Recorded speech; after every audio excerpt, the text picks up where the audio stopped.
Alors, ce qu'on va voir à travers cette capsule, c'est essayer de comprendre comment on peut arriver en fait à faire un dessin. Ce qu'il faut essayer de voir, c'est qu'on a plusieurs éléments. On a l'œil en fait, ou le cerveau, enfin, on va dire dans la tête, on va se dire voilà, je vais observer par exemple une image et je vais déjà l'interpréter de différentes façons. Alors déjà, on peut avoir une sorte d'interprétation en disant est-ce que c'est facile, est-ce que c'est difficile.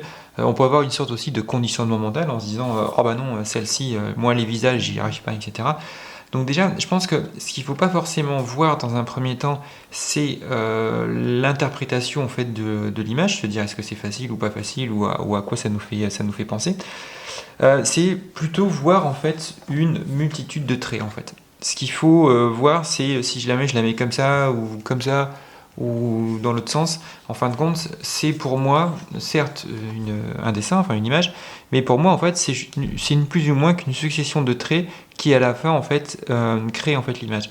Cette approche-là, elle va me permettre en fait de dédramatiser un petit peu l'acte de dessiner et de me dire qu'au final, je peux y aller. Alors, ce qu'il faut voir, par exemple, dans les exemples que j'ai pris ici, c'est que on a plusieurs façons de se dire comment je peux en fait arriver à dessiner ça. Par exemple, si je prends, on va dire lui et lui, même lui, tiens d'ailleurs, j'ai plusieurs questions à me poser. Si par exemple je dois dessiner en fait celui-ci, là je vais me dire le premier point de ce que je dois connaître en fait en dessin, c'est de me dire ben, pour moi il faut que je fasse un trait là, il faut que j'arrive en fait à respecter une certaine proportion parce que il faut que ici et ici ça soit plus ou moins en fait la même distance. Voilà.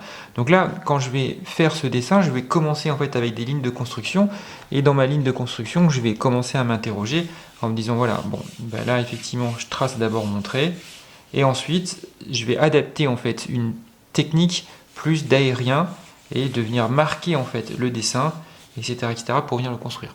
Donc ici, tout de suite, je me dis voilà, je vais le construire comme ça. Là, par exemple, si je veux dessiner ce dessin-là, je vais dans une approche complètement différente parce que je sais que c'est un visage. Et pour arriver d'abord à construire un visage, il faut connaître en fait où se placent les éléments et comment c'est fait. Alors là, pour le coup, ils sont de profil, mais après, je peux très bien me dire, bah voilà, d'abord je positionne. Alors moi, j'aime bien, par exemple ici, ok, je positionne l'œil, tac, tac, je mets ça, je mets le sourcil, je mets le creux, je me recule. Ensuite, je trace mon trait parce que je sais que le positionnement de l'oreille vient se mettre au niveau du sourcil. Donc là, hop, je positionne, etc. Donc ça, c'est quelque chose qui est mécanique chez moi. C'est-à-dire qu'à force de répétition, je sais en fait où sont placés les éléments pour pouvoir en fait le faire. Donc ce que je veux dire, c'est que on donne une information à sa main, parce que l'idée en fait c'est quoi? C'est de se dire, ben je regarde ça, premier point dans mon cerveau, je me dis, est-ce qu'effectivement c'est quelque chose de mécanique là? Est-ce que j'ai une règle aujourd'hui de construction dans mon dessin? Ou alors, on a aussi une autre approche qui est par exemple dans ce dessin-là, où là, je vais être pour moi, je vais partir d'un point, tac, tac, tac, tac, tac, tac, et puis je vais descendre. Donc l'idée déjà dans un premier temps, c'est de se dire comment je vais construire en fait mon dessin. Et ensuite, une fois qu'on a donné cette information-là, on sait du coup comment faire.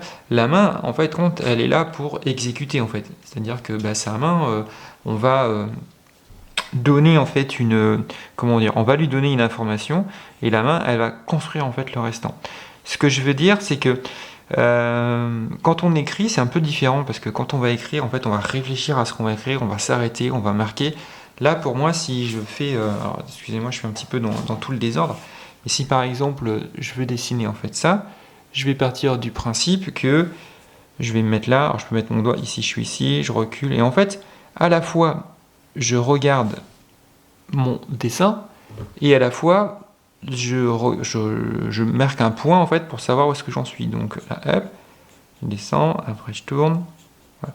Donc là, j'y vais un peu point par point. Ici, je mets l'œil. Donc j'observe en fait de ce côté et ensuite j'envoie l'information directement à ma main pour qu'elle puisse marquer. Alors vous allez me dire, ouais, c'est facile. Mais bien sûr, ça demande pas mal d'entraînement. Donc ça, c'est une première approche dans ce style de dessin. Ici, dans ce style de dessin, ou même avec notre ami le poulpe, ce que je vais faire, c'est que je vais faire autrement. C'est-à-dire que là, je vais prendre déjà mon crayon, comme je vous ai montré dans les autres capsules, de cette manière-là. Et puis là, je vais plus ou moins en fait exécuter un mouvement d'échauffement avec ma main. Je vais observer un peu le pull et au fur et à mesure que je regarde ce trait, je pose. Voilà, je pose, je regarde. Alors là, j'alterne à la fois, je regarde mon trait, je donne une instruction à ma main, et après, je vais de l'autre côté, jusqu'à temps que j'arrive, d'une part, à m'approprier en fait le dessin, ça c'est important. Donc j'essaie de comprendre le dessin, parce que là, en fin de compte, si on regarde bien, on a une ligne qui fait comme ça, on a une autre ligne qui fait comme ça, et après, on a une ligne comme ça, et après, ça tourne un peu. Mais ça, en fait, je le vois pas tout de suite, en fait. Je le vois que quand, au fur et à mesure que j'observe, donc on revient sur l'observation, et dans l'observation, je comprends que là, il y a quelque chose qui se passe. J'entraîne quand même mon mouvement, parce que en fait, ce qui est intéressant, c'est que voilà, je donne en fait une instruction à ma main pour entraîner en fait le mouvement, et dès que j'ai capté, je viens en fait poser. Et puis après, je continue. Alors, vous avez vu d'ailleurs, j'ai changé en fait mon crayon. Je fais quelque chose de sur un peu plus minutieux.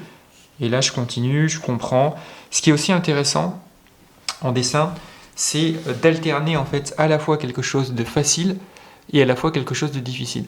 Parce que quand on dessine comme ça, on va se mettre un petit peu la pression, en disant ok, là j'ai réussi, bon, j'ai pas envie de foirer mon dessin, là je continue, là je sens que c'est facile, je suis dedans, ok, je fais mon œil, est-ce que je le fais maintenant ou après? On va voir. Et là je me dis bon ok, imaginons que ça c'est un petit peu difficile pour moi. Pour l'instant, je gagne confiance, je suis ici. Maintenant, comme j'ai gagné confiance en fait ici, je me sens assez assuré parce que on pourrait parler aussi à la fois en fait du cerveau, de la main, mais après on a une autre notion qui est des fois on a un peu d'appréhension.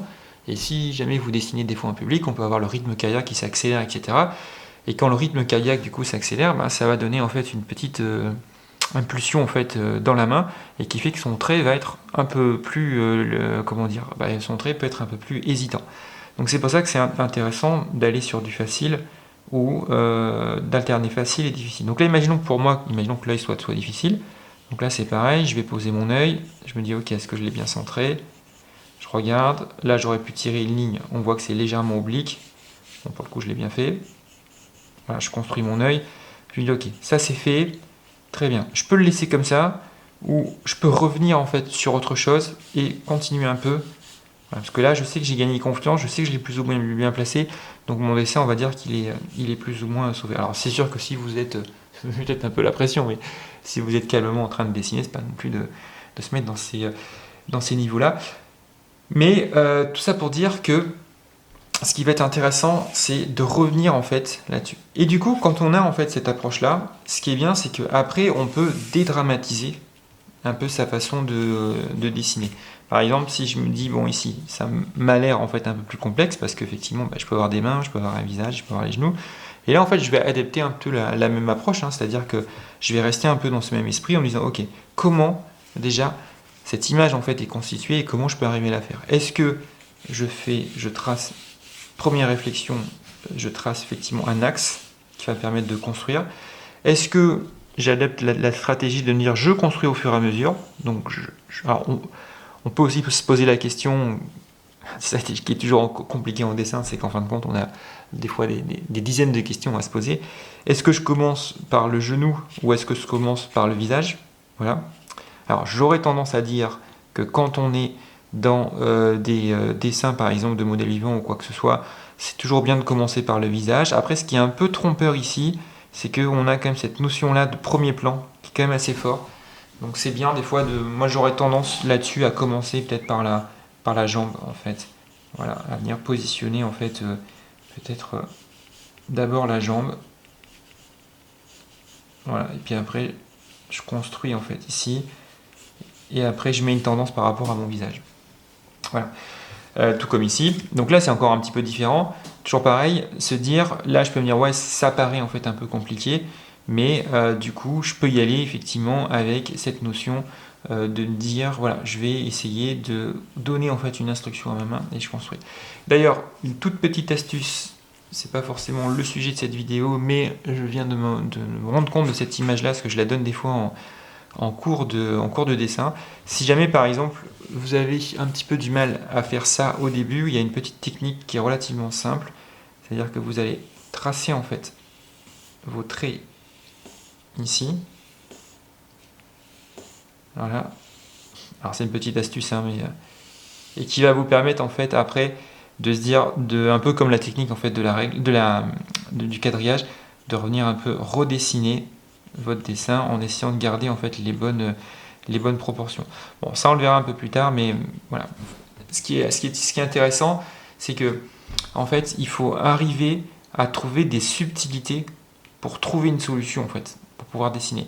Ce qui est intéressant, c'est que on revient sur le sujet de l'œil, en fait, du cerveau et puis de la main, si on peut l'appeler comme ça, c'est qu'il faut être un stratagème en se disant au départ comment je vais arriver en fait à structurer ça. Et le fait d'observer et de trouver en fait la bonne technique en fait au départ vous permet ensuite d'être dans un mécanisme où la main imprime en fait. Voilà. La main imprime parce que vous avez compris. Et pour ça, ce qu'il faut comprendre, c'est de se dire quelle stratégie de construction je vais adapter pour pouvoir construire en fait mon dessin.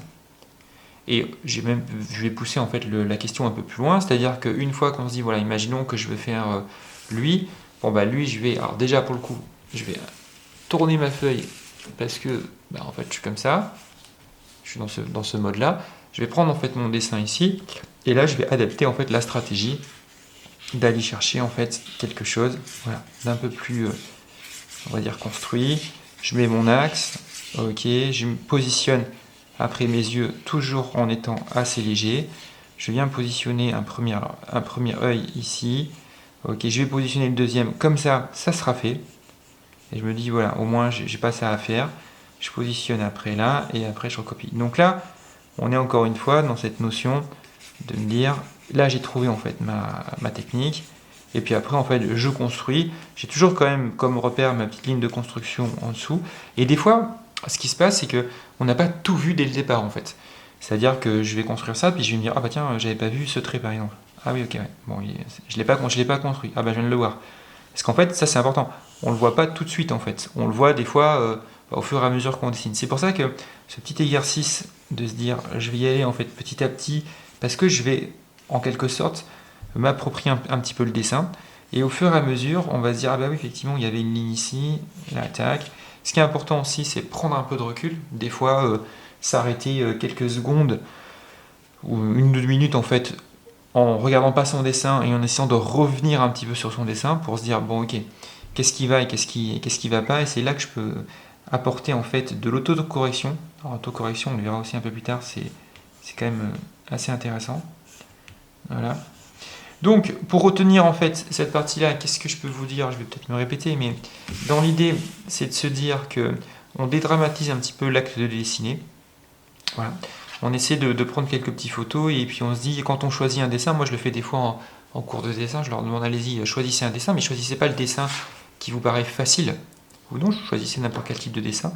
Et de votre côté, pour vous entraîner, faites un petit peu la même chose, essayez de récupérer en fait quelques visuels, et puis posez-vous cette façon de réfléchir en vous disant, voilà, dans un premier temps, ce que je vais faire, c'est que, alors, si vous avez appris, pour l'instant, ne vous embarquez pas sur 15 000 photos, hein, regardez sur, je sais pas, par exemple, un style comme ça, et puis pourquoi pas même ça donne un petit défi, et puis là, voilà, vous restez sur 3 photos, et vous vous dites, voilà, bon, sur ces 3 photos, comment je vais faire dans un premier temps pour essayer de construire. Mais ce que vous pouvez faire aussi, c'est avoir votre propre façon de faire. Voilà. Moi, c'est vrai que je vous explique un petit peu comment faire, mais c'est vrai que moi j'ai ma façon de réfléchir et de me dire, moi je vais essayer de me dire comment je peux essayer d'arriver à faire ça. Est-ce qu'effectivement il faut que je découpe les éléments? Alors on le voit des fois, hein, il y a des techniques en fait où on se dit, tiens, je vais faire un petit carré comme ça. Qu'est-ce que je vois ici? Là je vois en fait une autre forme, et puis ici ça fait comme ça quoi. Voilà. Et après je vais construire en fait là-dedans. Si ça marche pour vous, ça marche. Moi, c'est pas forcément ce qui me convient le mieux parce que je me perds un peu là-dedans. Mais après, c'est à vous de voir. Donc, essayez de vous entraîner en fait là-dessus. Et puis, bon courage à vous. Et puis, on passe à la vidéo suivante.